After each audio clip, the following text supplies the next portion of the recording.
Ina ni Richie Rivero na si Abigail Rivero, ibinulgar na naging toxic na umano ang relasyon ng kanyang anak sa kapamilya actress na si Andrea Brillantes. Nagpahayag ang ina ni Richie Rivero na si Abigail tungkol sa toxic relationship sa paghahayag ng suporta sa relasyon ng kanyang anak kay Leren May Bautista.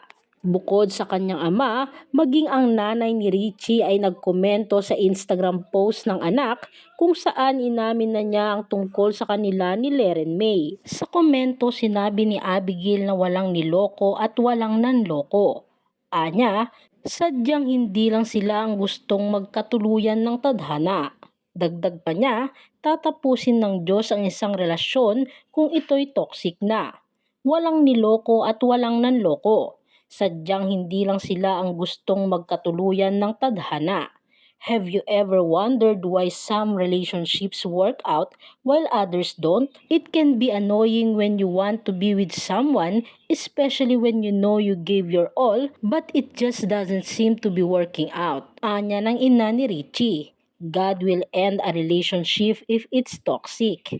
If you're in a toxic environment, you do not need to get used to it for a long time or just get over it. God wants you to remove yourself from these situations. God will even help you set up an unthinkable escape.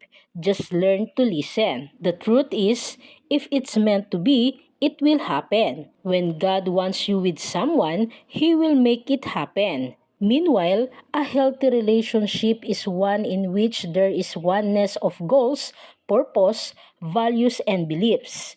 Keep your relationship healthy by listening, talking, accepting, managing conflict, making time for each other, and praying together. Dagdag pa niya. Matatandaan, si Andrea Brillantes ba ang pinariringgan ng ama ni Richie Rivero na si Ruzco sa isang social media post nito? Nitong weekend ay binida ni Rusco sa Instagram ang photo niya kasama sina Richie at Leren at iba pang mga anak. Anya nga sa kanyang post, yun naman ang hindi totoo.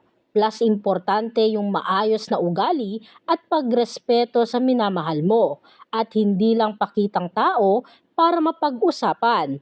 Yun naman ang sobrang layo at yan ang sigurado ako. Caption ni G. Rivero, May God bless you always mga anak. Dagdag pa ng tatay ni Richie. Kapwa pinusuan naman ni na Richie at Leren ang nasabing post. Narito naman ang samot-saring komento mula sa mga netizens. The relationship ended because someone cheated and that is toxicity. Palalaking tao nagpapakampi. Unlike Andrea, nasaktan na't lahat, siya lang mag-isa hindi na humakot ng ibang tao para i-hate si Richie. Buong angkan na pala ni Richie ang sasabak sa labanan. Baka pati kapitbahay na rin nito.